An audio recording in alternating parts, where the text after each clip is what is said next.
Queridos hermanos, muy buenos días. En unos cuantos minutos vamos a empezar, así es que sigan disfrutando de estas alabanzas. Dios les bendiga.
Queridos hermanos, muy buenos días. Espero que todos se encuentren muy bien. Vamos a iniciar en esta mañana con nuestro servicio que corresponde a este domingo. Por ahí ya vemos que hay conectados algunos hermanos, y de esos hermanos, bueno, no solamente una persona está viendo la transmisión, sino muchas más, lo cual pues les agradecemos e invitamos a todos los demás hermanos, ¿verdad?, que se vayan conectando para poderles mandar un cordial saludo. ¿Qué les parece si para empezar vamos a poner en las manos de Dios este tiempo? ¿Me acompañan a orar? Padre Santo, Dios omnipotente, cuántas gracias te damos de verdad, Dios, porque solamente por tu amor, por tu misericordia podemos estar aquí, Señor, con vida, podemos estar con bien, Señor, dispuestos a reunirnos de esta manera virtual, algo nuevo sin duda alguna para muchos de nosotros. Te damos las gracias, Señor, por ello, gracias porque hoy podemos, Señor, congregarnos de esta manera y escuchar, ¿verdad?, tu palabra, que es lo que nos alienta, Señor, que es lo que nos vivifica, Señor, poder gozarnos, Señor, con todas las enseñanzas que tú tienes de tu escritura, Señor, y también poder compartir, Señor, con todos y cada uno de los hermanos. En el bendito nombre del Señor Jesucristo ponemos toda esta reunión en tus manos. Amén. Muy bien, queridos hermanos, bueno, pues vamos a iniciar en esta mañana, como es tradicional, con nuestra lectura bíblica. Así es que les voy a pedir a todos de favor que vayan a su Biblia y abran el primer libro de Samuel, capítulo número 17. Me voy a esperar un poquito para que ustedes lleguen. Primer libro de Samuel, capítulo número 17, y le voy a pedir por favor a mi esposa Consuelo que venga para que me ayude a hacer la lectura. Buenos días, hermanos. Muy bien, vamos a iniciar en esta mañana con nuestra lectura. Dice así Dios en su bendita palabra. Los filisteos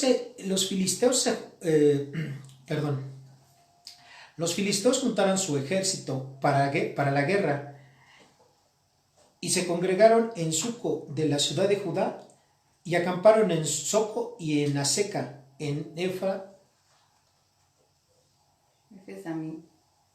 También Saúl y los hombres de Israel se juntaron y acamparon en el valle de Ela y se pusieron en orden de batalla contra los filisteos. Y los filisteos estaban sobre un monte a un lado, e Israel estaba sobre el otro monte al otro lado del valle entre ellos.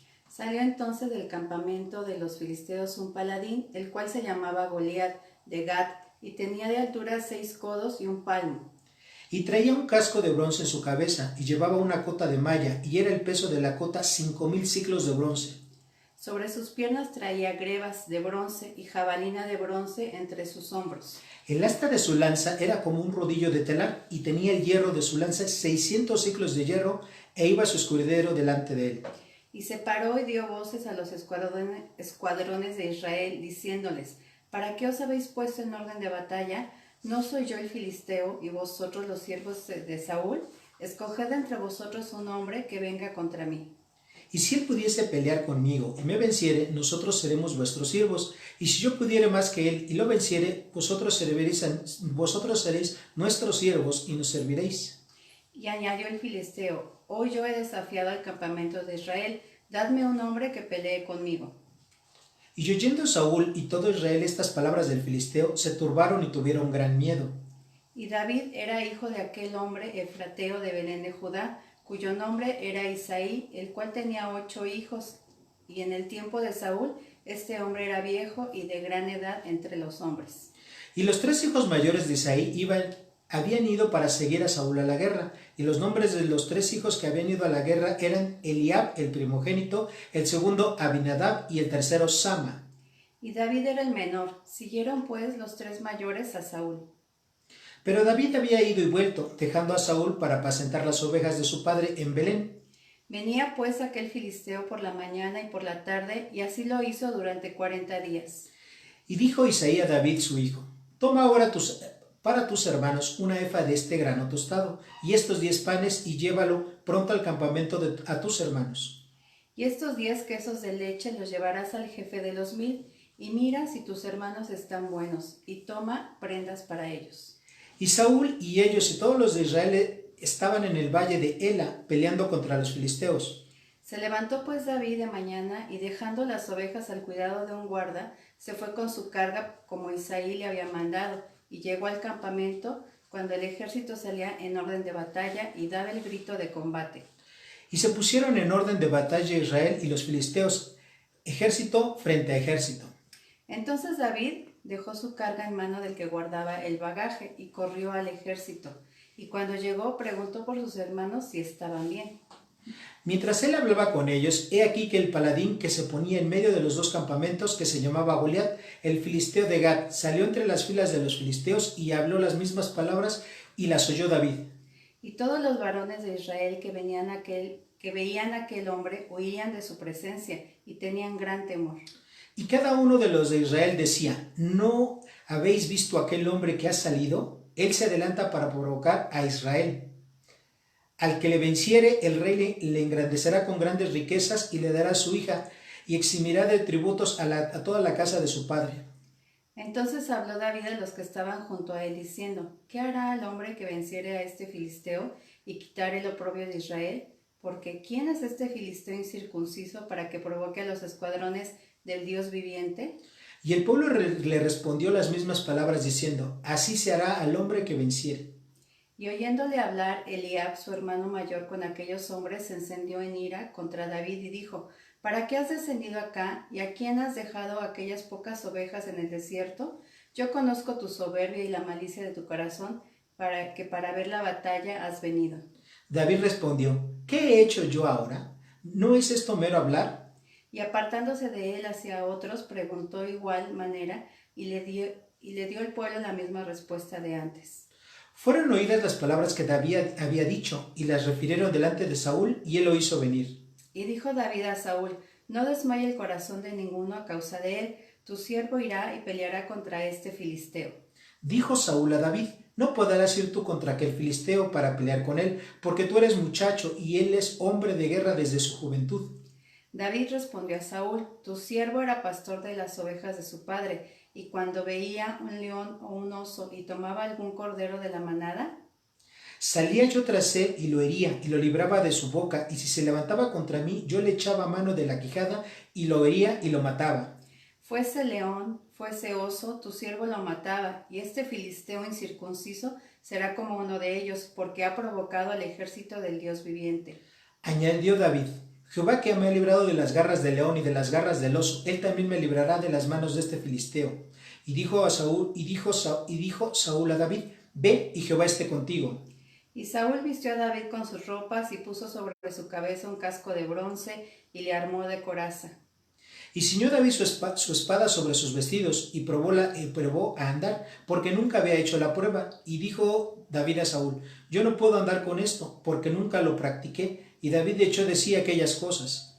Y tomó su cayado en su mano y escogió 5 piedras lisas del arroyo y las puso en el saco pastoril, en el zurrón que traía, y tomó una honda en su mano y se fue hacia el filisteo. Y el filisteo venía andando y acercándose a David, y su escudero delante de él. Y cuando el filisteo miró y vio a David, le tuvo en poco, porque era muchacho y rubio y de hermoso parecer. Y dijo el filisteo a David: ¿soy yo perro para que vengas a mí con palos? Y maldijo a David por sus dioses.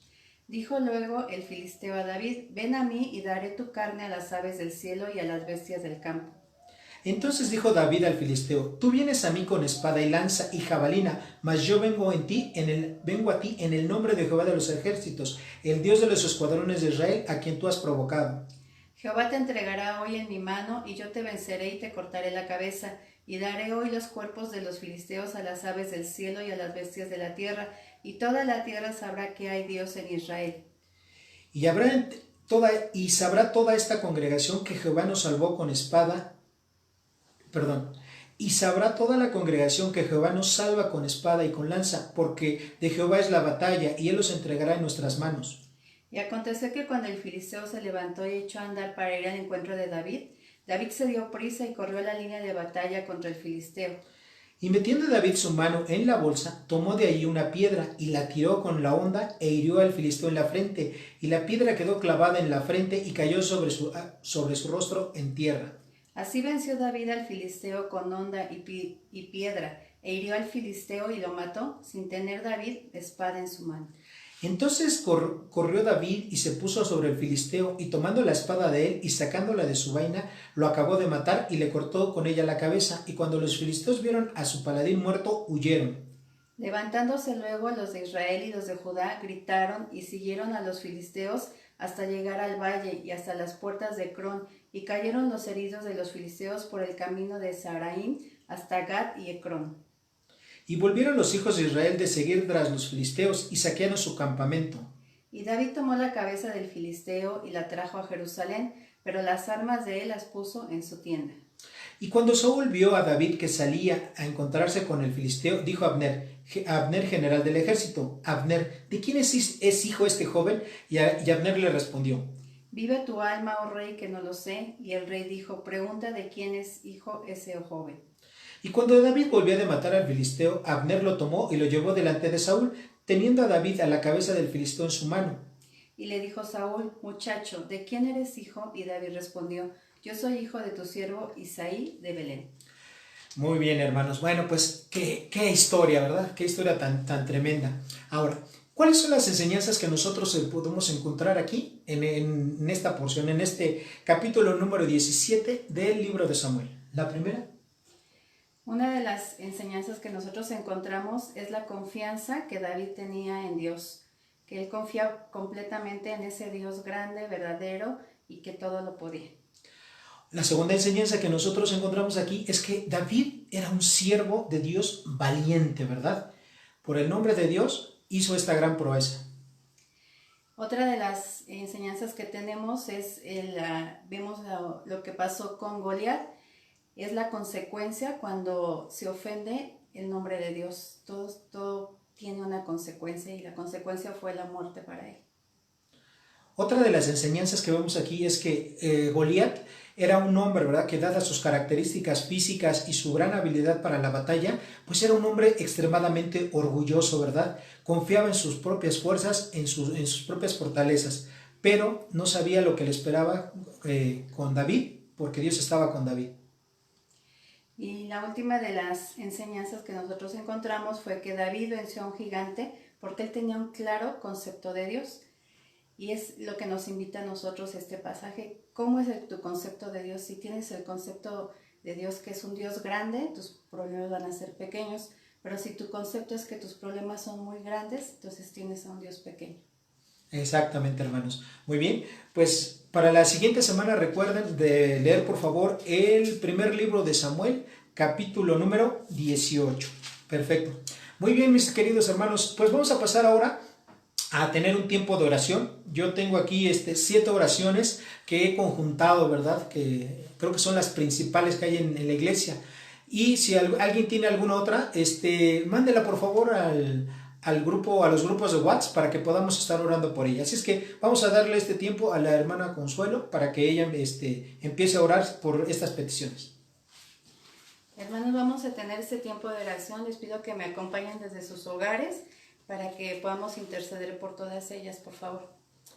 Nuestro Dios, te damos muchas gracias porque creemos y confiamos que tú eres un Dios grande y que a pesar de este tiempo que parece grande también, tú eres más grande que todo esto, Señor.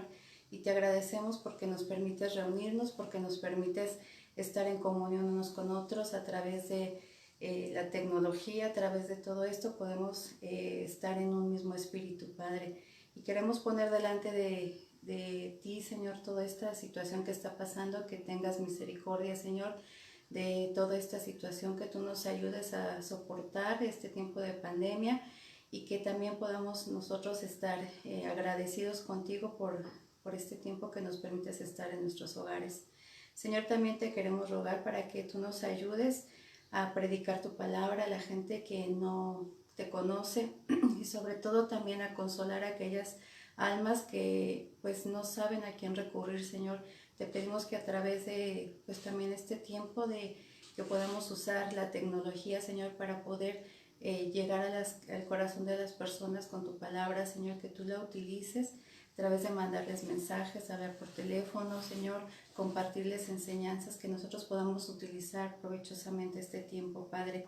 Señor, también te queremos suplicar por pues la provisión para cada hogar, Señor. Sabemos que también es tiempo difícil de económico, pero confiamos en ti, Señor, que dices en tu palabra que decía David que no había visto un justo desamparado ni su descendencia que mendigue pan.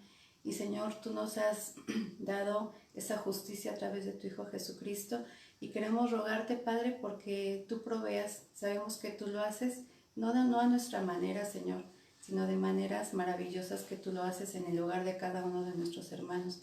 Queremos rogarte para que estemos confiados y esto aumente nuestra fe y nuestra confianza en ti, Señor. También te queremos rogar por los hermanos que aún están saliendo a trabajar. Te suplicamos, Padre, para que tú los guardes, Señor, para que tú los protejas.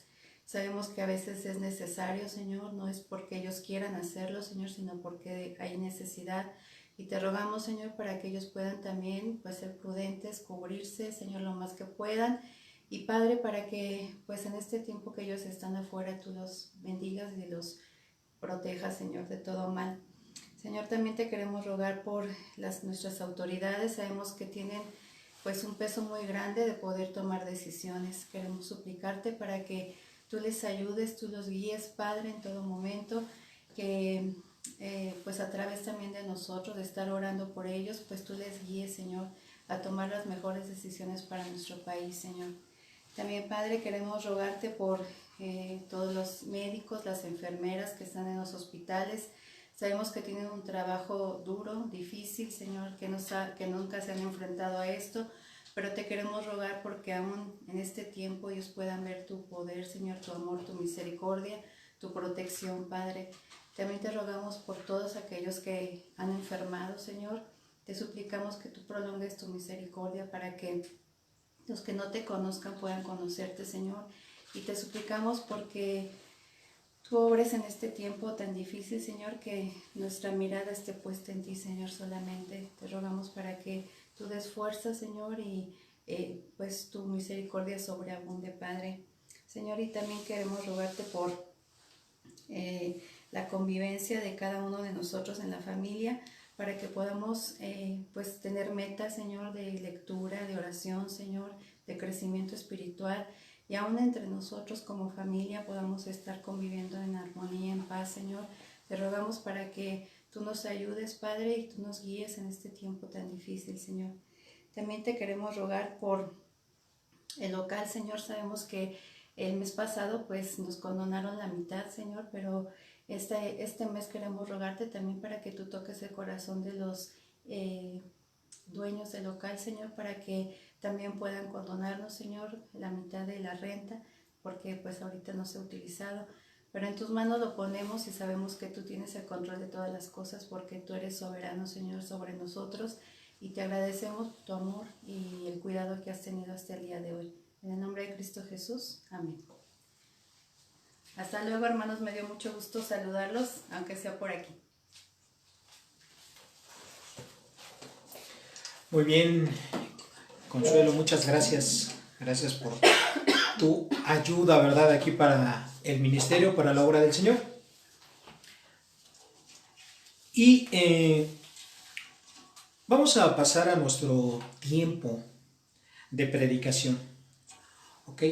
Y para esta mañana es muy importante que nosotros entendamos de una manera cabal la situación en la cual estamos pasando como iglesia, como humanidad.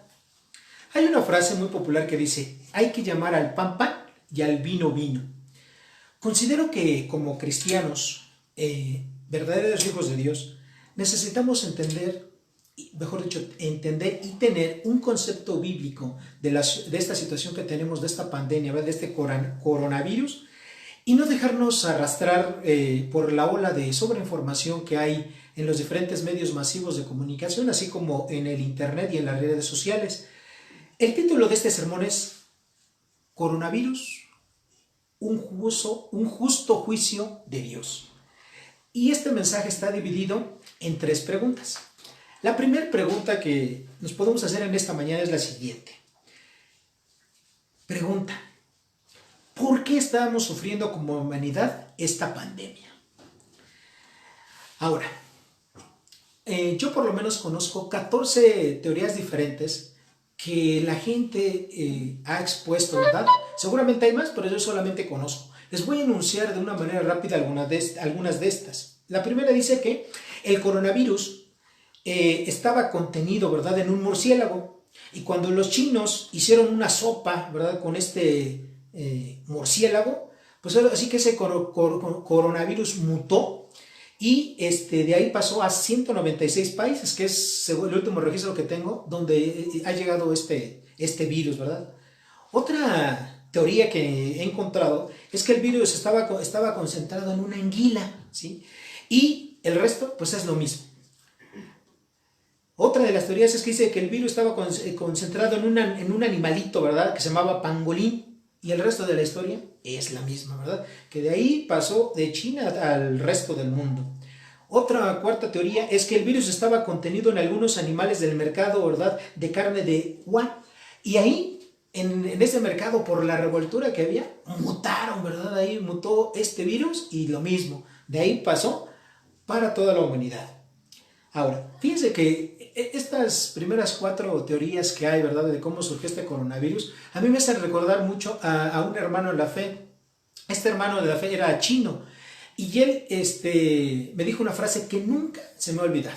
Nunca se me ha olvidado a lo largo de más de 20 años que tiene que lo conocí. Y él decía, los chinos nos comemos todo lo que se mueve en el cielo, todo lo que se mueve en la tierra y todo lo que se come en el mar. Es decir, él decía en pocas palabras, los chinos nos absolutamente todo. Y sí, ahora sí que precisamente esta frase, ¿verdad?, que él tenía y que nos ilustraba, pues es una frase que refuerza, ¿verdad?, pues estas primeras 4 teorías. Ahora, estas no son las únicas, ¿verdad? Hay algo más, ¿verdad? Por ejemplo, hay otra teoría que dice que este virus fue desarrollado en un laboratorio en los Estados Unidos y de Estados Unidos lo importó, ¿verdad? Mejor dicho, lo exportó a China. ¿Para qué? Pues para que atacaran a los chinos y los chinos, que son la segunda potencia económica en el mundo, pues detuvieran, ¿verdad?, su crecimiento económico y no los alcanzaran. Porque por todos es sabido que según los pronósticos que había, ¿verdad?, quién sabe ahorita, era que para el año 2025 China iba a ser la primera potencia económica del mundo. Ahora, hay otra teoría que es exactamente lo opuesta a esta, que dice, ¿verdad?, que los chinos dijeron, ¿para qué nos vamos a esperar hasta el año 2025 para ser la primera potencia económica? Hagámoslo desde ahorita. Y ellos fueron los que desarrollaron este virus ahí en China y lo exportaron, ¿verdad? ¿Y a dónde lo mandaron primeramente? Pues claro, a los Estados Unidos, ¿no?, para frenar la primera economía que existe en el orden. Bueno, ¿qué más hay aparte de esto? ¿Qué otras cosas se dicen? Bueno, hay otras teorías que dicen que China y Rusia se confabularon y desarrollaron este virus y igual lo mandaron a Estados Unidos y a los demás países aliados de Estados Unidos primeramente para debilitarlos económicamente y ellos están en el primer lugar de la cima económica. Y hay muchas más. Ahora, respondiendo a la pregunta, ¿sí?, ¿por qué estamos sufriendo como humanidad esta pandemia? Déjenme decirles que la Biblia es muy clara, ¿verdad? Y que Dios nos dice en su palabra, o mejor dicho, Dios nos dice que leyendo su palabra podemos tener la respuesta para ello. ¿Y cuál es la respuesta de Dios? La respuesta de Dios es, porque es un juicio mío. Esta pandemia es un justo juicio retributivo de Dios hacia el hombre, hacia la humanidad. Eso es lo que dice Dios. Ahora, la segunda pregunta es, ¿cómo es que se puede probar bíblicamente que esta pandemia actual es un justo juicio resultado de la justicia de Dios? Y para que nosotros podamos explicar esto de la manera más cabal, tenemos que ir a lo esencial, es decir, tenemos que ir al conocimiento propio de Dios. Y esto se conoce como teología propia. Tenemos que conocer más a ese Dios. Ok.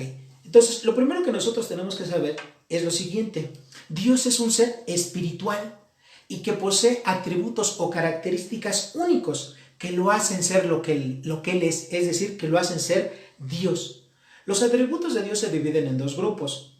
Y hay una serie de clasificaciones diferentes. Si ustedes consultan diferentes libros de teología, van a encontrar muchas clasificaciones. Pero una de las clasificaciones más populares que existen es dividir los atributos de Dios en dos grandes grupos. Un grupo de ellos se llama atributos comunicables y otro es atributos incomunicables de Dios. Los atributos comunicables de Dios son aquellos que Dios comparte con sus criaturas, en este caso con los seres humanos y particularmente con los creyentes, con los hijos de Dios. Esos son los atributos comunicables. Y el segundo grupo de atributos son los atributos incomunicables, es decir, que son aquellos que solamente le pertenecen a Dios y que Dios no comparte absolutamente con nadie. Algunos ejemplos para que nos quede claro. Los atributos incomunicables de Dios, por ejemplo, es la omnisciencia. ¿Qué quiere decir esto? Que Dios todo lo sabe. La omnipotencia. ¿Qué quiere decir esto? Que Dios todo lo puede. ¿Ok? Y ningún ser humano tenemos estos atributos. Dios esos no los comparte con nadie. Ahora, por la otra parte, dentro de los atributos comunicables a Dios, encontramos también unas clasificaciones, pero la parte importante es que Dios tiene atributos morales, ¿verdad? Atributos que hacen que su justicia sea el estándar más alto que pueda haber en todo el universo. Y parte de estos atributos, que son los comunicables, encontramos que Dios tiene, ¿verdad?, la bondad, es decir, Dios es bueno, y ese atributo también lo transfiere de manera parcial al hombre, aunque obviamente el hombre no lo desarrolla de una manera completa a causa del pecado. El segundo atributo moral comunicable de Dios es la santidad, y es el atributo por medio del cual nosotros podemos, después de ser santificados por el Padre, desarrollar una vida santa, ¿verdad? Es decir, procurar nuestra santidad progresiva, es decir, apartarnos del pecado y del mundo y servir a Dios. Y el tercer atributo moral comunicable es la justicia. Y este atributo de la justicia es por medio del cual nosotros podemos hacer lo correcto ante diferentes situaciones de la vida. Entonces, como Dios es un ser moral, posee el atributo de la justicia, ¿ok? Y bueno, ahora lo que hay que responder es, bueno, ¿y qué es la justicia? La justicia tiene la idea fundamental de estar sujeto a una ley. Y en este caso, pues Dios no está sujeto a ninguna ley, pero Él es la máxima ley. Es decir, Dios es en esencia la máxima autoridad que hay en este universo. Y la ley que tiene Dios es una ley moral. Y esta ley moral tiene mucho que ver con su santidad. Acuérdense que Dios es totalmente santo y Dios es también totalmente justo. Un ejemplo muy sencillo de esto es lo siguiente.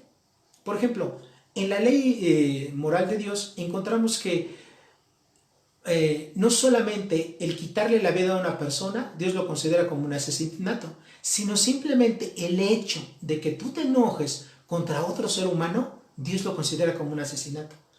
Otro, la justicia moral de Dios dice lo siguiente, que si un hombre ve a una mujer y la codicia en su mente, ya adulteró con ella en su corazón.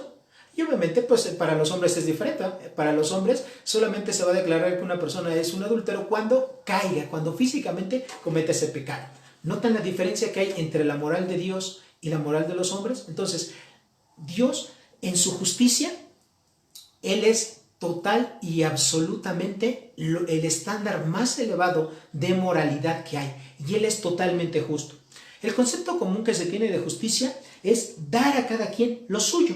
Es decir, Dios compensa o retribuye con premios o con castigo lo que la gente merece. Y eso es ese es el concepto que más nosotros conocemos y con el cual estamos más familiarizados, ¿verdad? Se supone que todo el órgano que nosotros tenemos, el órgano judicial, pues de eso se debería de encargar, ¿verdad? Es decir, de impartir la justicia que a cada ser humano le corresponde.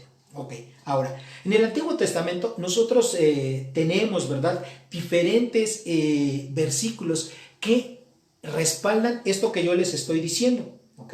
Entonces, les voy a pedir el favor que vayan conmigo a Oseas 9:25, ¿ok? Oseas, perdón, 9:15. Me voy a esperar un momento para que lleguen ahí.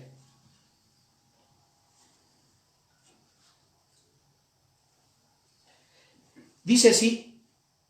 Perdón, yo les dije Oseas, ¿verdad? No, me equivoqué, es Esdras. Vayan por favor a Esdras 9:15. ¿Okay?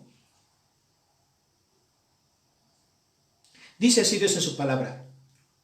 Oh Jehová, Dios de Israel, tú eres justo, puesto que hemos quedado un remanente que se ha escapado, como en ese día, Henos aquí delante de ti en nuestros delitos, porque no es posible estar en tu presencia a causa de esto. Es decir, fíjense bien, dice, oh Jehová Dios de Israel, tú eres justo.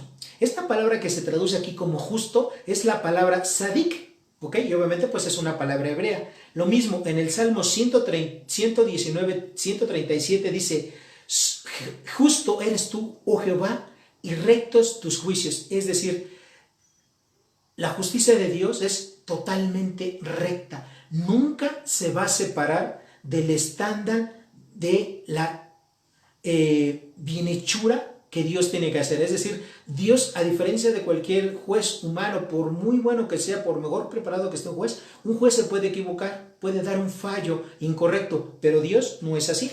Ahora, en el Nuevo Testamento nosotros encontramos este concepto, ¿verdad?, de que Dios es justo. Por ejemplo, en Juan 9:25, Dios dice así en su palabra, Padre justo, el mundo no te ha conocido, pero yo te he conocido y estos que han conocido que tú me enviaste, ¿verdad? Entonces, fíjense bien, aquí el Señor Jesucristo está diciendo Padre justo, haciendo referencia a uno de los atributos de Dios, el que estamos explicando, la justicia. Esta palabra que se traduce en el Nuevo Testamento es la palabra dekairos, ¿ok? Dekairos, y es griega. En 2 de Timoteo 4:8 encontramos lo siguiente, por lo demás me está guardada la corona de justicia, la cual me dará el Señor, juez justo en aquel día, y no solo a mí, sino también a todos los que aman su venida. ¿Okay?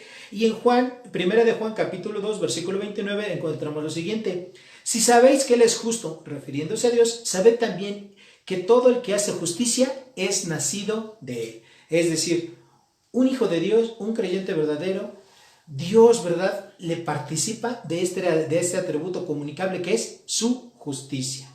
Ahora, la justicia de Dios, nosotros la podemos subdividir en dos partes, ¿verdad? Primero, la primera parte de esta justicia de Dios se llama justicia relativa, ¿ok? Y la justicia relativa de Dios es aquella por la cual Dios se mantiene siempre firme contra toda violencia de su santidad. Es decir, con cualquier acto que hagan los seres humanos que van en contra de su santidad, ahí entra la justicia relativa de Dios. Ahora, tenemos que comprender que la justicia relativa de Dios es distributiva, es decir, que Él da al hombre tanto recompensas como castigos, ¿ok? La justicia relativa tiene dos aspectos. El primer aspecto es la remuneración.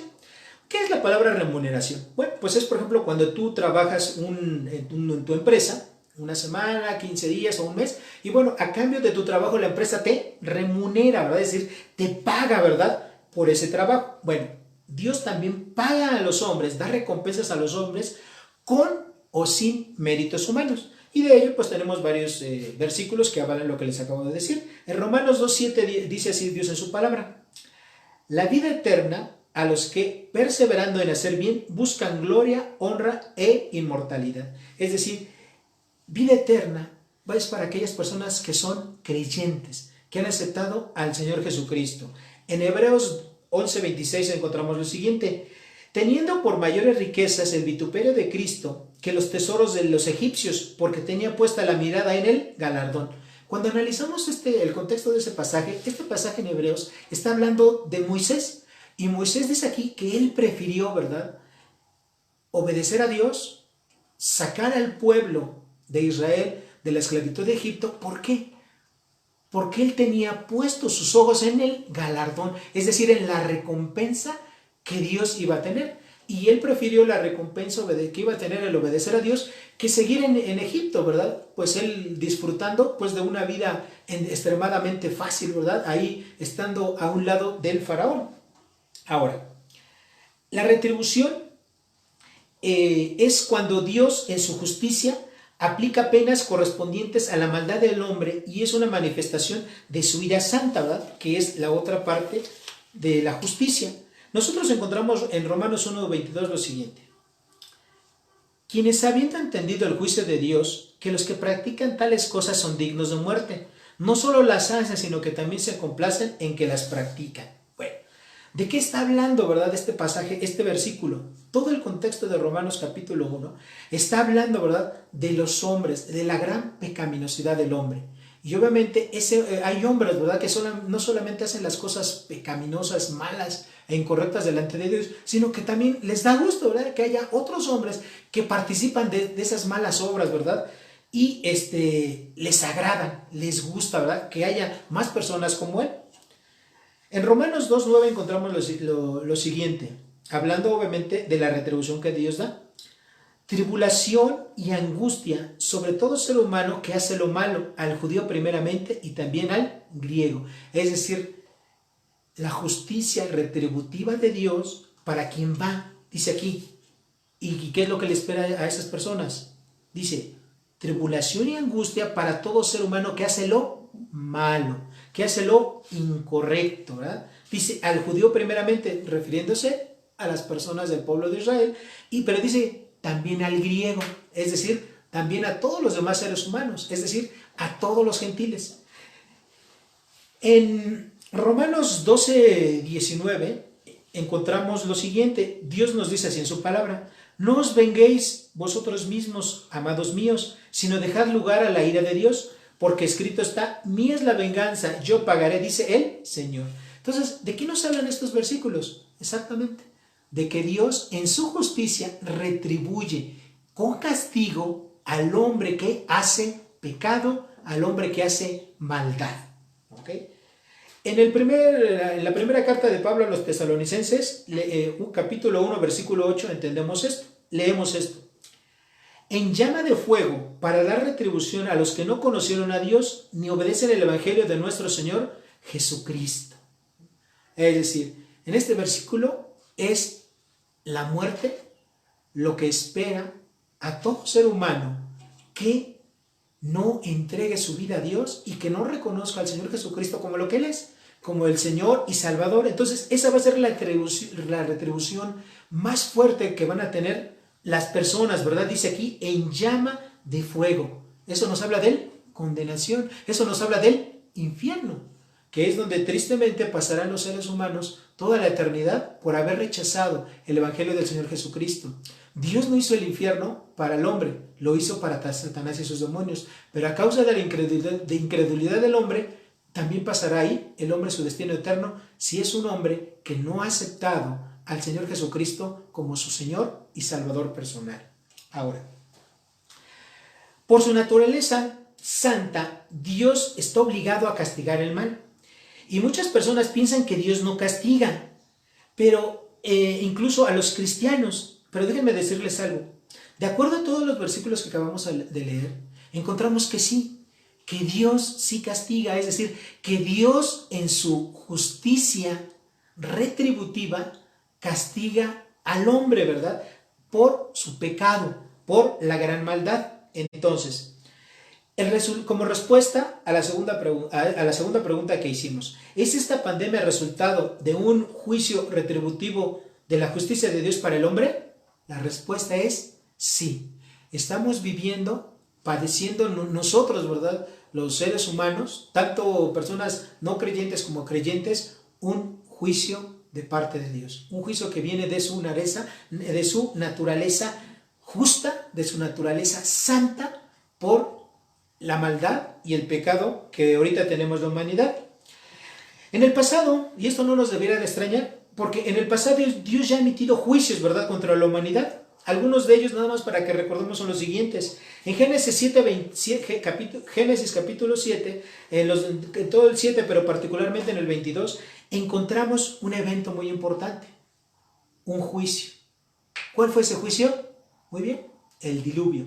¿Y qué ocurrió en el diluvio? Que bueno, dice ahí que la maldad de los hombres era mucha sobre la faz de la tierra. Y Dios, cansado, ¿verdad?, de esa maldad de los hombres, ¿qué hizo? Trajo un juicio. ¿Cuál fue ese juicio? El diluvio, ¿verdad? Llovió por 40 días, por 40 noches. ¿Y qué ocurrió con todos los seres vivos, incluyendo obviamente al hombre? Todos murieron, salvo 8 personas. Noé, sus hijos y sus nueras. Entonces, vemos que ahí fue un juicio y murieron muchas personas. Según los estudiosos, ¿verdad?, los que hacen cálculos, se piensan, dan una cantidad aproximada de que la humanidad que pudo haber fallecido en ese primer juicio de Dios, en ese diluvio, fueron aproximadamente entre 10 y 90 millones de personas, que pues es una cifra muy pero muy grande. Otro juicio que encontramos de la justicia retributiva de Dios lo tenemos cuando Dios emitió juicio contra Sodoma y Gomorra. En Génesis capítulo número 19 tenemos este pasaje, donde se nos dice que ahí estas ciudades eran unas ciudades infestadas, ¿verdad? Al máximo nivel de pecado, principalmente de corte sexual. Lesbianismo, homosexualismo, ¿verdad? No tenía ningún respeto, eran unas ciudades con personas totalmente depravadas. Y déjenme decirles, hoy en día también hay esto. Hoy en día también hay, tristemente, en muchos países, y México desafortunadamente es uno de ellos, donde hay destinos, ¿verdad? Destinos turísticos donde se permite toda clase de depravación de carácter sexual. Ahí encuentras sexo de lo que tú quieras, hombres, mujeres, niños, ancianos, de lo que tú quieras. Y eso es una total depravación, ¿verdad? Ahora, hay que hacer dos aclaraciones sobre este juicio, ¿verdad?, del coronavirus. La primera aclaración es que este juicio no corresponde al tiempo del Apocalipsis, no es un juicio del Apocalipsis. Hermanos, no se confundan, no se dejen engañar. En las redes sociales hay predicadores de diferentes cortes, ¿verdad?, de diferentes corrientes que dicen que este coronavirus es un juicio del Apocalipsis. No, hermanos, no es un juicio del Apocalipsis. Ahora, ¿por qué yo digo que no es un juicio del Apocalipsis? Bueno, porque necesitamos ser lo más apegados a la Escritura. Los juicios del Apocalipsis tienen dos características. La primera, antes de que nosotros lleguemos al Apocalipsis, y particularmente eso, a la tribulación, ¿verdad? Porque algunos dicen que este es un juicio de la tribulación, es lo siguiente. Antes de que llegue ese momento, hay eventos proféticos que aún no se han cumplido. ¿Como cuáles? Uno, el arrebatamiento de la iglesia. La iglesia de Cristo, aún seguimos aquí en la tierra. Aquí estamos. Y ese es un evento que va a ocurrir previo a la tribulación. ¿Okay? Entonces, la iglesia, aquí estamos. Segundo, los juicios del Apocalipsis son descomunalmente grandes comparados con este juicio que estamos viviendo ahora. Por ejemplo, en Apocalipsis 9:14 encontramos que un tercio de todos los seres humanos que hay en el mundo van a morir por uno de los juicios de Dios. Imagínense, un tercio de toda la población del mundo. En el mundo actualmente se dice que habemos algo así como 7.500 millones de personas. Sáquenle la tercera parte a 7.500 millones de personas. ¿Sí? ¿Cuánto es la tercera parte de 7.500 millones? ¿Cuánto será la tercera parte? 2.500 millones de personas morirán en un solo juicio de Dios. Con esto, hermanos, no quiero decirles, ¿verdad?, que no duela, que no se agrave que estén muriendo ahorita miles de personas. ¿Sí? No se sabe exactamente cuántas personas podrán morir o podremos morir, ¿verdad?, con esta pandemia. Pero les aseguro que no llega y no va a llegar a la cantidad de personas que con un solo juicio van a morir en la tribulación. Imagínense ustedes, 2.500 millones de personas, la tercera parte de la humanidad. Entonces, por estas razones es que no considero que esta pandemia que tenemos ahorita del coronavirus sea una profecía que se esté cumpliendo. No está en el registro bíblico, ¿verdad? Ahora, otra cosa importante es que no estamos al inicio de la tribulación ni al final de la tribulación, como también otros personas que predican en el internet están diciendo, ¿verdad? Pero algo sí es importante. Esta pandemia está sirviendo para que la gente acepte por miedo cosas que de otra manera no aceptaría. Es decir, se está preparando a toda la población mundial para el nuevo orden que va a existir cuando realmente se viva aquí en la tierra la gran tribulación.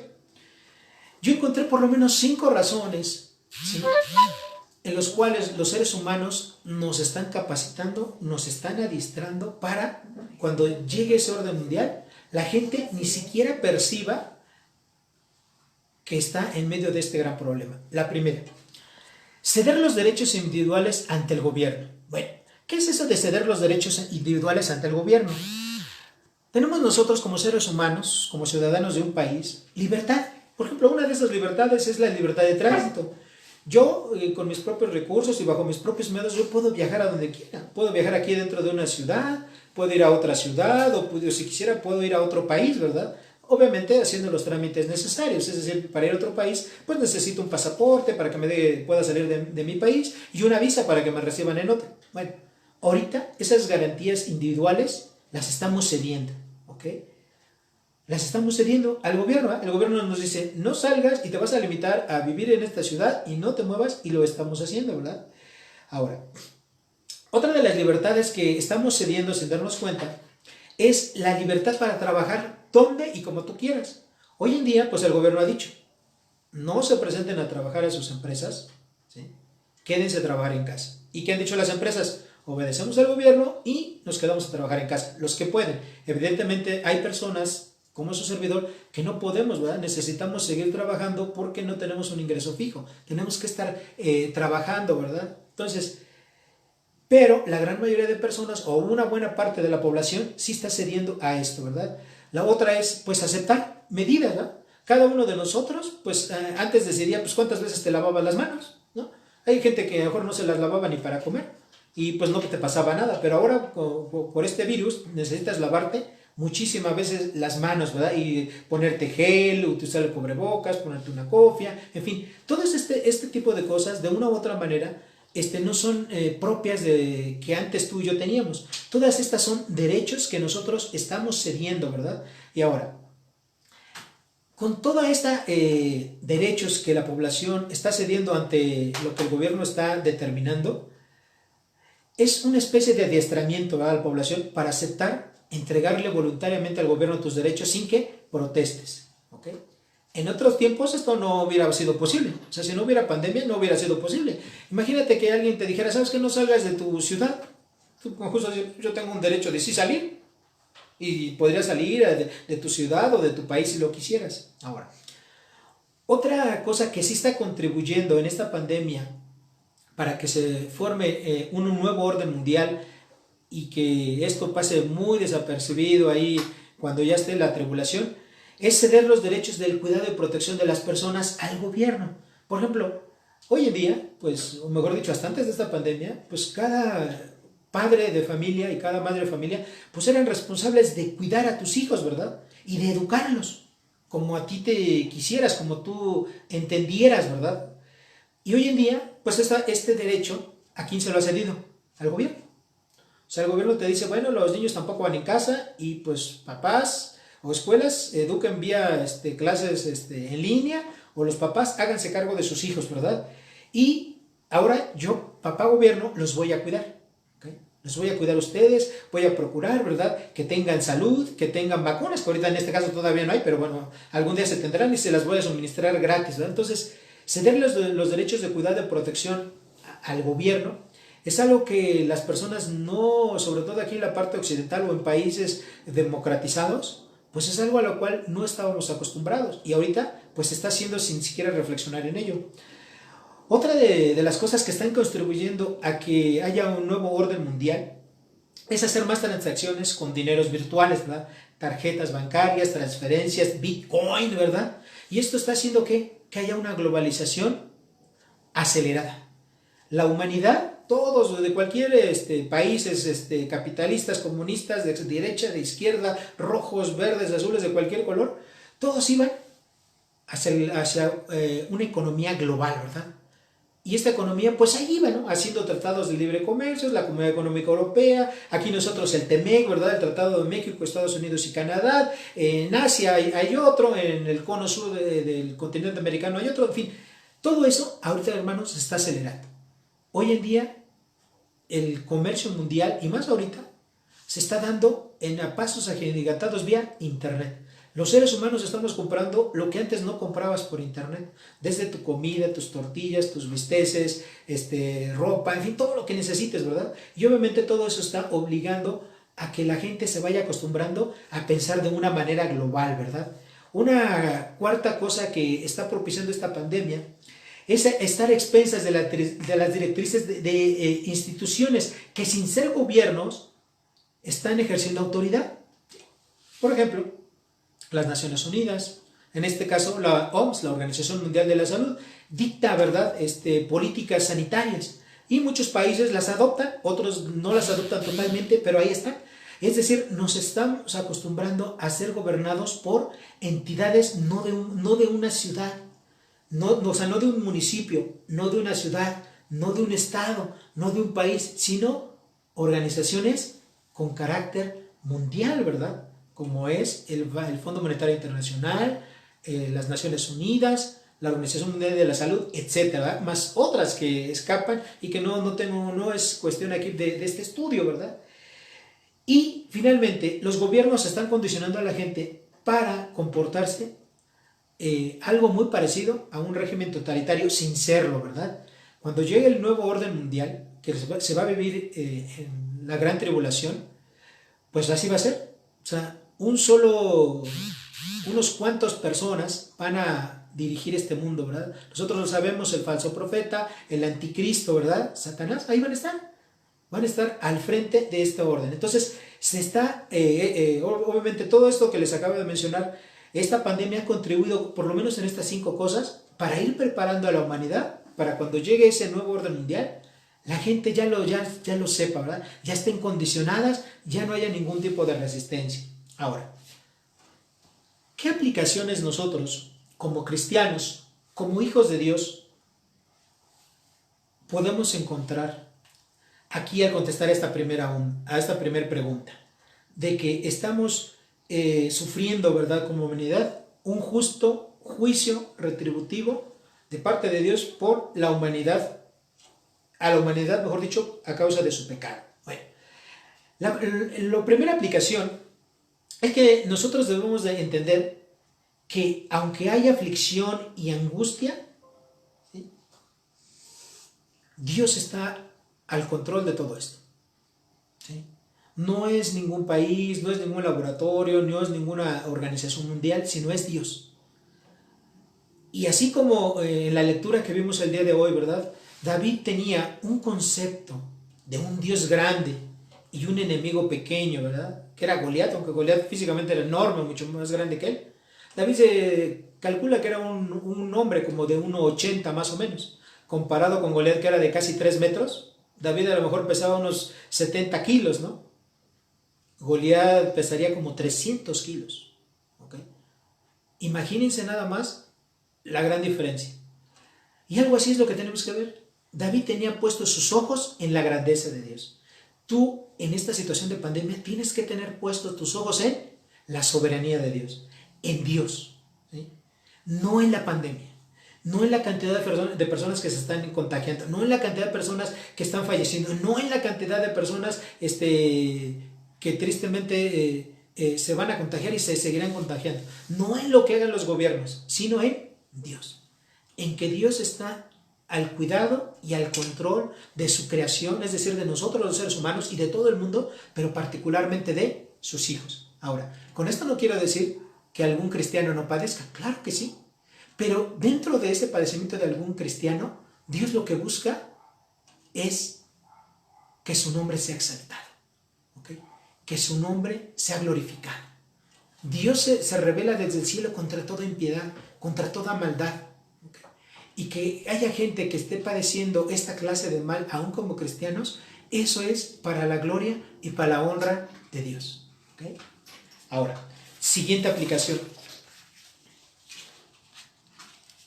La siguiente aplicación tiene que ver con nuestra responsabilidad. Aunque nosotros estemos viviendo ahorita un tiempo de pandemia y que podamos o que tengamos que estar en nuestras casas, ¿verdad?, y salir lo menos posible a la calle, eso no nos exime de la principal responsabilidad que tenemos como hijos de Dios. ¿Cuál es esa responsabilidad? Exactamente, la gran comisión. Nosotros, ahorita cuando vemos que la gente está sufriendo, que la gente tiene miedo, que la gente tiene temor, que la gente está sufriendo, ¿verdad?, alteraciones de carácter psicológico, ¿verdad?, tiene angustia, tiene miedo, tiene desesperación. ¿Qué es lo que tenemos que hacer? predicarles el evangelio. Fíjense cómo lo dice el Salmo 9:6. Jehová será el refugio del pobre, refugio para el tiempo de angustia. Lo único que la gente necesita escuchar ahorita son palabras de aliento y de consuelo. La semana pasada, ahí en el capítulo número 50 de Isaías, vimos cómo un verdadero discípulo, en el caso del Señor Jesucristo, tenía una lengua de sabio. Y tener una lengua de sabio implica hablarle al cansado, es decir, a la persona que está pasando por problemas, por dificultades, por angustias. Y muchas de las personas que a lo mejor no te lo dicen, pero lo están padeciendo. A lo mejor si están en sus casas, cuidándose, lavándose las manos, poniéndose gel, no saliendo a la calle ni nada, pero dentro de ellos hay temor, hay miedo. Y esas personas pueden ser tus hermanos, tus familiares, tus amigos. Ahorita puedes hacerlo, ahorita es un buen tiempo para predicar de la palabra de Dios. Déjame decirte algo. Yo ahorita me he dado a la tarea de estar enviando, ¿verdad?, el mensaje de la salvación a amigos, a familiares y amigos. No ha habido mucha respuesta, pero ¿sabes qué? Lo estoy haciendo. Yo estoy haciendo mi responsabilidad. Esta pandemia no son vacaciones espirituales, mis queridos hermanos, ¿sí? Ahorita tenemos algo que en otra época no teníamos, que es tiempo. Ahorita te sobraría, ¿verdad?, personas a las cuales hablarles. Tienes tiempo para hablarles a 5, 10, 15 personas al día. ¿Por qué no lo haces? Ahora puedes, con los recursos que tienes, puedes hacer una videoconferencia, una videollamada a un amigo, a un familiar, o por chat, o simplemente con tu voz, ¿verdad?, una llamada normal. No lo puedes ir a ver físicamente, bueno, no es lo conveniente, salvo que sea algo de extrema urgencia, ¿verdad? Pero sí puedes hablar por teléfono, sí puedes tener una videoconferencia, y debieses hacerlo. Recuerda, no estamos en vacaciones espirituales. Necesitamos seguir haciendo nuestra responsabilidad, es predicar el evangelio a toda criatura, ¿ok? La segunda, o mejor dicho, la tercera aplicación que podemos sacar de este tiempo, ¿verdad?, de pandemia, es sujetarnos a las autoridades. Romanos capítulo 13, versículos 1 y 2 es lo que nos dice, ¿verdad?, que sométase toda persona a las autoridades superiores, porque no hay autoridad que no haya sido impuesta por Dios. Entonces necesitamos sujetarnos, hermano, ¿sí? Necesitamos sujetarnos a las disposiciones de la autoridad. ¿Para qué? Porque si hacemos eso de manera automática, nos sujetamos a la autoridad impuesta por Dios, nos estaremos sujetando a la autoridad de Dios, y eso se llama obediencia. Y Dios, en su justo juicio retributivo, te va a premiar por esa obediencia. Ahora, hay una tercera pregunta. Esta pregunta es: ¿cuál es la causa de este juicio retributivo de Dios hacia la humanidad? La única respuesta posible, ¿verdad?, que hay en el mundo es: la causa es el pecado y la gran maldad que hoy tenemos en el mundo, ¿okay? Y que año tras año está en incremento. La humanidad está en una decadencia gradual, y Dios, al ser un Dios santo y justo, no puede quedarse con los brazos cruzados. Por ello, emite juicios retributivos contra el hombre, para que el hombre se arrepienta, para que el hombre vuelva sus ojos, sus caminos al único Dios vivo y verdadero. ¿Okay? Les voy a pedir que abran sus Biblias en Romanos capítulo 1, versículo 17, y vamos a leer varios versículos, pero no hay mejor pasaje que nos explique, ¿verdad?, el pecado, la maldad tan grande que tiene la humanidad como este. Romanos capítulo 1, de los versículos 17 en adelante. Dice así Dios en su palabra: porque en el Evangelio la justicia de Dios se revela por fe y para fe, como está escrito: mas el justo por la fe vivirá. Porque la ira de Dios se revela desde el cielo contra toda impiedad e injusticia de los hombres que detienen con la injusticia la verdad. Porque lo que de Dios se conoce les es manifiesto, pues Dios se lo manifestó. Porque las cosas invisibles de Él, su eterno poder y su deidad, se hacen claramente visibles desde la creación del mundo, siendo entendidas por medio de las cosas hechas, de modo que no tienen excusa. Pues habiendo conocido a Dios, no le glorificaron como a Dios, ni le dieron gracias, sino que se envanecieron en sus razonamientos, y su necio corazón fue entenebrecido.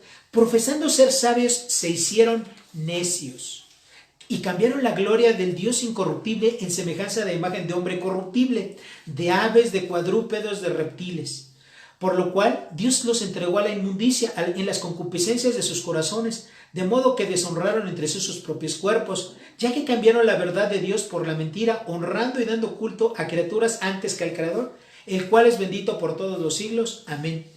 Por esto Dios los entregó a pasiones vergonzosas, pues aún sus mujeres cambiaron el uso natural por el que es contra la naturaleza, y de igual modo también los hombres, dejando el uso natural de la mujer, se encendieron en su lascivia unos contra otros, cometiendo hechos vergonzosos, hombres con hombres, y recibiendo en sí mismos la retribución debida a su extravío.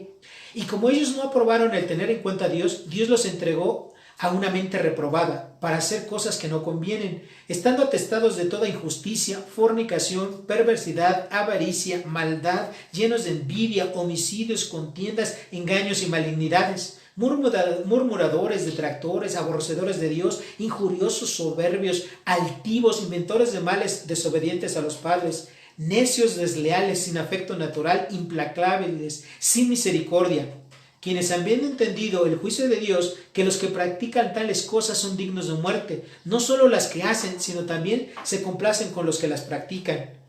Por lo cual eres inexcusable, oh hombre, quien quiera que sea tú que juzgues, pues en lo que juzgas a otro te condenas a ti mismo, porque tú que juzgas haces lo mismo.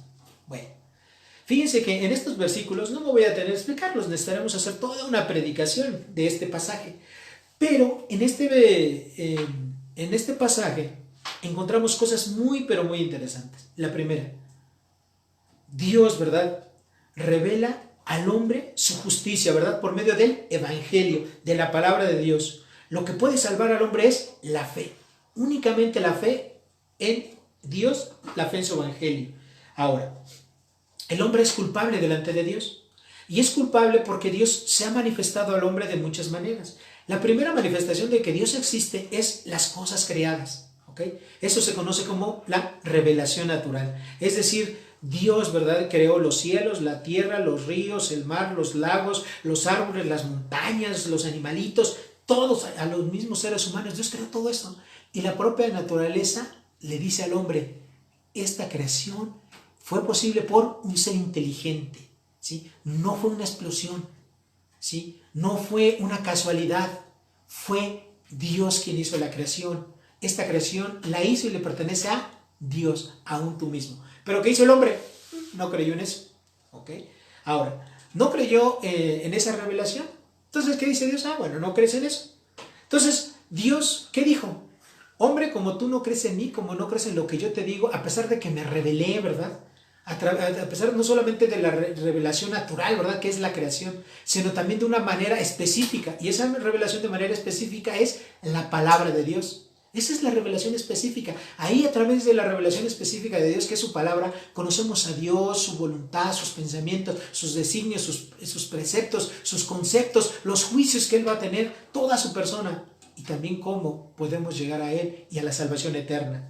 Pero los hombres que dijeron, no queremos eso. Nosotros ni siquiera creemos que tú existas, ¿verdad? Y no creyeron en Dios, un grupo. Otro grupo de hombres que dijo, bueno, pues como Dios ni creo que exista, entonces yo hago lo que yo quiera, lo que me produzca placer. Y ahí empezaron todo tipo de desviaciones, o empezaron su pecado sexual, y ahí se fue, ¿verdad? Lesbianismo, homosexualismo, y tantas desviaciones sexuales que hay hoy en día.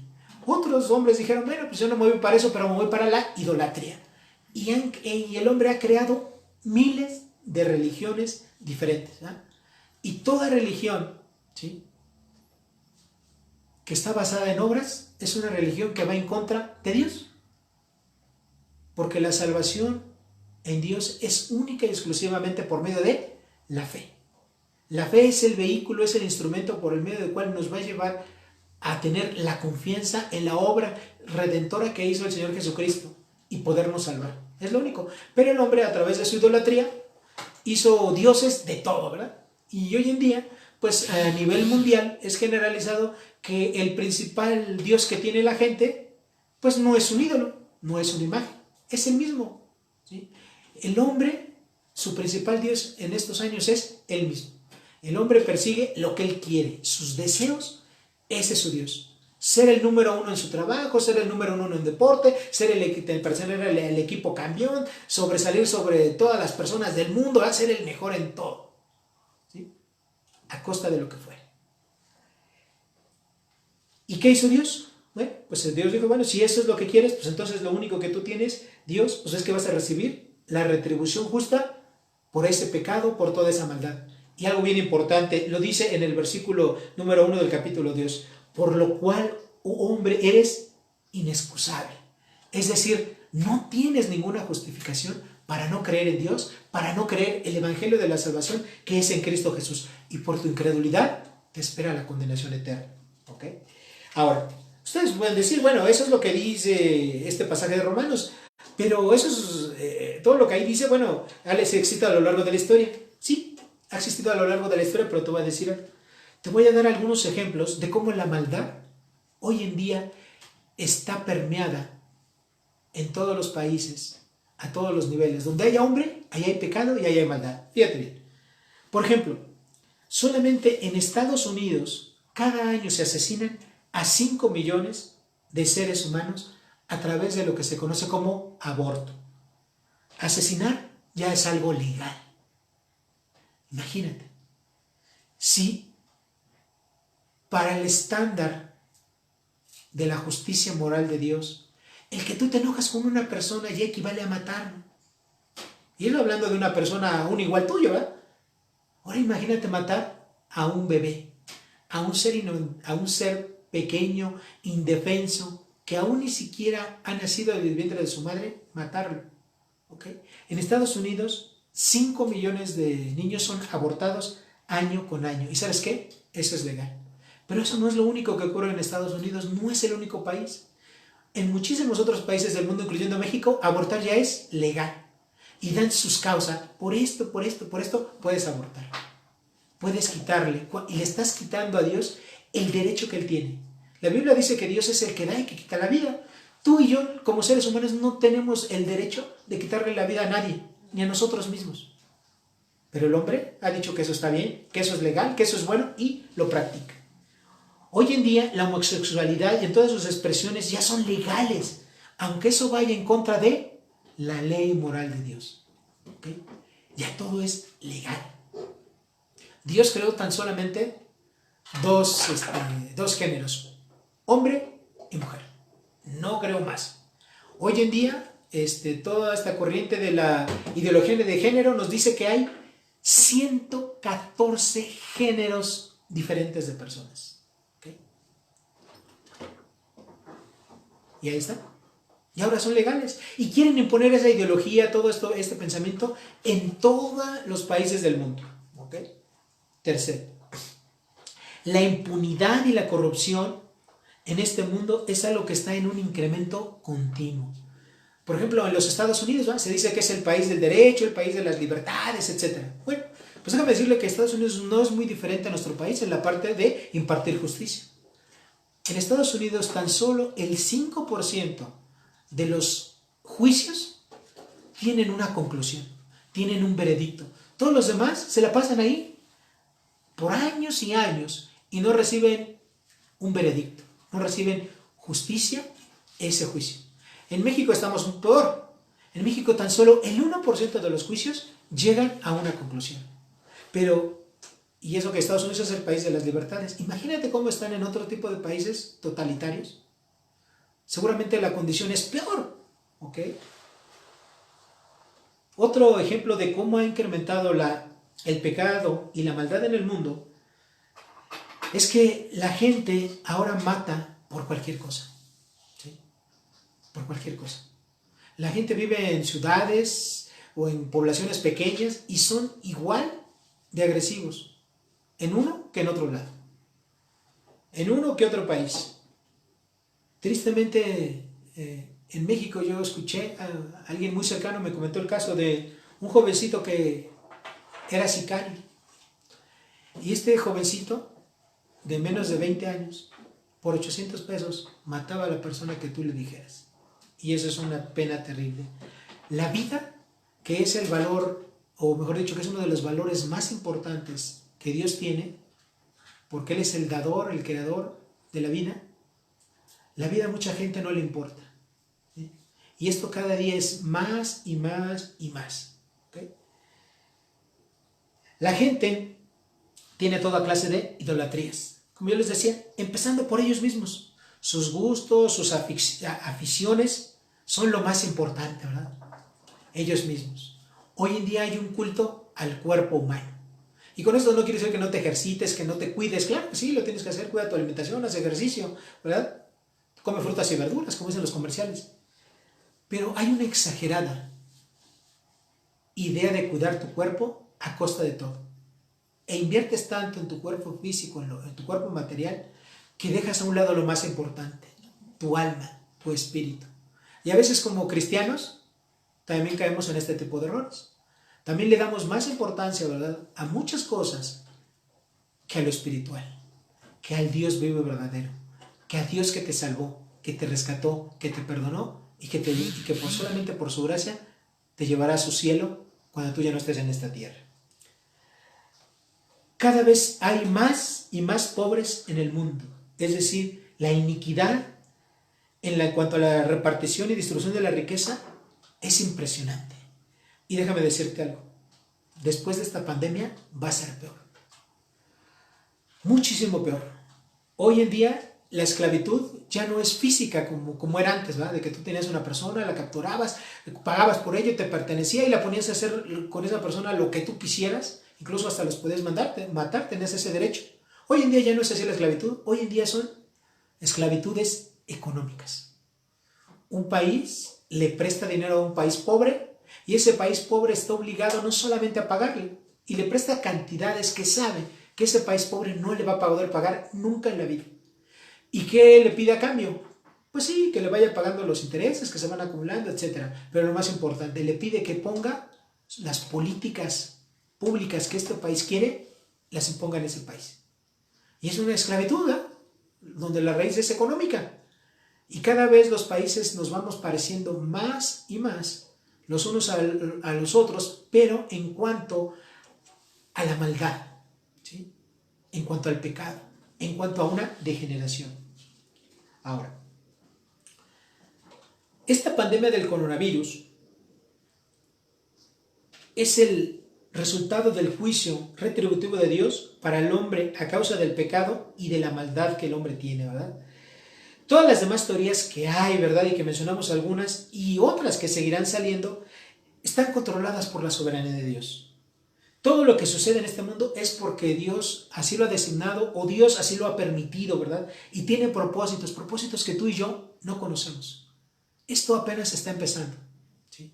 Llevamos unas cuantas semanas y todavía nos faltan unos meses por delante, ¿verdad?, de que vamos a estar padeciendo. Pero tenemos que tener esto en nuestra mente.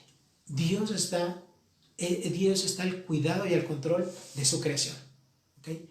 Este coronavirus no lo agarró por sorpresa a Dios. Dios no estaba descuidado. Dios no estaba dormido cuando todo esto empezó. Dios está utilizando todo eso para traer juicio a la vida del hombre a causa de su pecado. Aunque sea un tiempo de aislamiento, no está suspendida la gran comisión, ¿sí? No son vacaciones espirituales, queridos hermanos.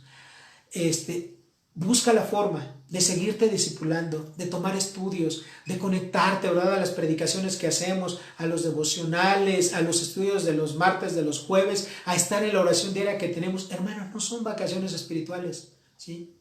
Igual, si tú estás en tu trabajo, que no estás trabajando en tu casa, igual, no porque estés trabajando en tu casa quiere decir que estás de vacaciones en tu trabajo. No, tienes que cumplir con tus responsabilidades, ¿sí?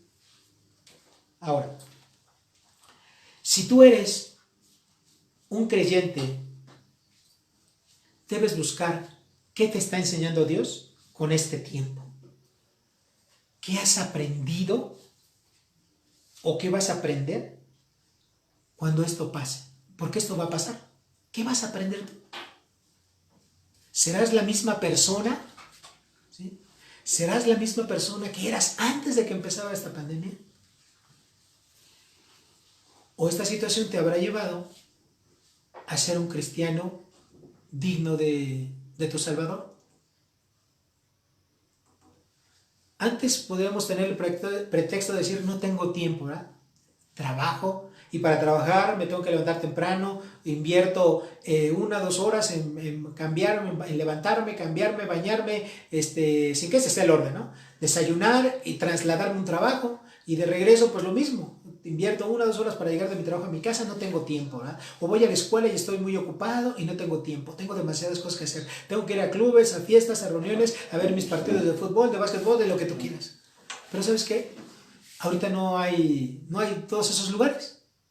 Y como no hay todos esos lugares disponibles,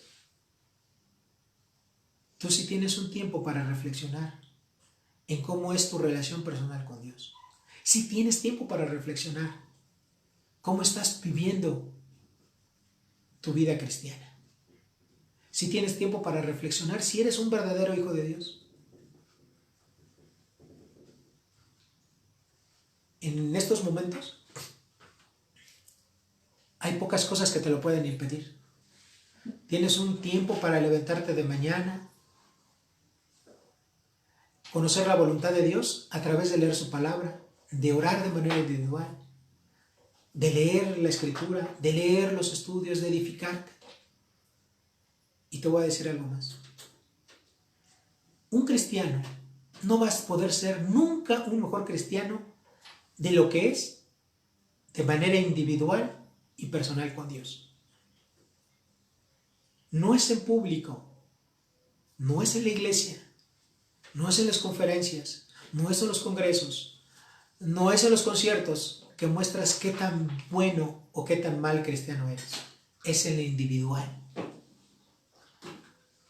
Y ahorita tienes un tiempo para cultivar tu verdadera fe, tu verdadera relación con el Señor, con Cristo Jesús. ¿Ok? Esto sería así como una conclusión. Ahora, con esta parte terminamos el sermón del día de hoy, pero hay una pregunta más. Si es cierto que hay tanto pecado y tanta maldad, ¿de dónde salió el pecado y la maldad? ¿Quién la creó? Bueno, esa pregunta que es muy interesante y que sería la pregunta consecuente a este sermón, la voy a responder en la siguiente predicación. Espero que esto te haya servido en tu vida espiritual. Vamos a hacer una oración a Dios y después de ello vamos a pasar a dar los anuncios. Amado Dios y Padre Santo, gracias por tu palabra. Gracias, Señor, porque a través de ella nosotros entendemos claramente, Señor, la situación en la que estamos viviendo. Es un juicio, Señor, un juicio retributivo, producto, Señor, de tu justicia, de tu santidad, a causa del gran pecado que hoy abunda, Señor, en toda esta humanidad, a causa de la gran degeneración, del gran incremento de la maldad que hay, Señor. Tú no te puedes quedar con los brazos cruzados, por eso es que emites juicio, Señor, para que el hombre se arrepienta, para que el hombre se vuelva de sus malos caminos y venga a ti, Señor. Dios, tú sí ejerces juicio contra los seres humanos. Y esta es una verdad que no podemos negar porque está contenida en tu palabra. Ayúdanos, Señor, guárdanos, líbranos de esta situación de mal y, Padre, que dentro de ella nosotros sigamos teniendo nuestras responsabilidades, cumpliendo con nuestras responsabilidades principales, Señor, espirituales. Principalmente, predicar tu palabra. Principalmente, Señor, acercarnos, tener una relación excelente contigo, Señor. Ahora que tenemos el tiempo y la disposición. Que cuando se acabe, Señor, esta pandemia, no seamos la misma clase de cristianos que éramos antes, Señor, de que se iniciara todo esto. En el nombre de Jesús, te pedimos, Señor, misericordia, Señor, para este mundo, para esta sociedad, para nuestro país. Ayúdanos, Padre. Ayúdanos, Señor, por favor. Lo pedimos, lo clamamos en el nombre precioso de nuestro Señor Jesucristo. Amén, Padre, y amén. Bueno, mis queridos hermanos, tengo también varios anuncios que pues es importante que ustedes sepan, ¿verdad? Primero, todos los días, sin excepción, de lunes a domingo, a las 7 de la noche, tenemos una reunión de oración. Una reunión de oración vía WhatsApp. Ahí te puedes conectar. Si no estás, por favor, ahí, mándame un mensaje o hazme una llamada, ¿verdad? A mi teléfono 55 35 22 22 11 y te vamos a incluir para que puedas estar diariamente en oración. Segundo, en los martes tenemos el estudio del libro de Isaías. Este próximo martes nos toca estudiar el capítulo número 51. De verdad, hermano, si quieres conocer más a Jesucristo, es importante que conozcas el libro de Isaías. Es una bendición bien grande, y no porque yo lo esté impartiendo, no, porque es la palabra de Dios, porque ahí Dios se revela al Señor Jesucristo como el Mesías, como el gran Salvador que es, y ahí está profetizado, y eso es lo que estamos estudiando. Tercero, ¿verdad? Ustedes saben que tenemos un local, que lo tenemos rentado, pero que por esta situación de la pandemia, pues no lo podemos ocupar. Entonces, estamos orando y pedimos oración para que igual los dueños, así como el mes pasado, ¿verdad?, nos hicieron el favor de condonarnos la mitad de la renta, este mes, quiero decir, de mayo, pues sea algo importante, ¿verdad? Que también nos puedan hacer, si no cualquier beneficio, ¿verdad?, a nosotros como iglesia, pues sabiendo que ahorita pues no estamos utilizando el local, ellos no tienen la obligación, ¿verdad?, de condonarnos ni un solo peso. Pero por su buena voluntad, porque ha sido la respuesta que Dios nos ha dado como iglesia, ellos lo han hecho, ¿ok? Ahora, el cuarto anuncio es que nuestro hermano Ramiro va a continuar con los devocionales, así es, ya nos habíamos acostumbrado, ¿verdad?, a 30 devocionales a las 8 de la noche. Bueno, ahorita Ramiro se tomó un tiempo de descanso porque cuesta trabajo, se le invierte mucho tiempo para preparar un estudio, un devocional, una prédica de la palabra de Dios. Entonces Ramiro se está tomando unos días, además de que tiene otras ocupaciones con su trabajo de INI. Entonces él se tomó unos días, pero a partir del 4 de mayo vuelven los devocionales, ¿ok? Vuelven los devocionales, cada semana va a haber un tema diferente. Entonces ahí los devocionales van a continuar, ¿ok? Ahora, algo importante que podemos hacer, hermanos, yo les he sugerido, ¿verdad?, por varias veces, que lean la palabra, que escuchen la voz de Dios. En este tiempo de pandemia, mi familia y yo, y lo quiero decir con mucho gusto, hasta el momento hemos leído 146 capítulos de la Biblia, 50 capítulos de Génesis, 40 capítulos del Éxodo, 6 de Levítico, 25 capítulos de Salmos y 25 capítulos de Proverbios. En estos días hemos leído el 12% de la Biblia. 12%, hermanos.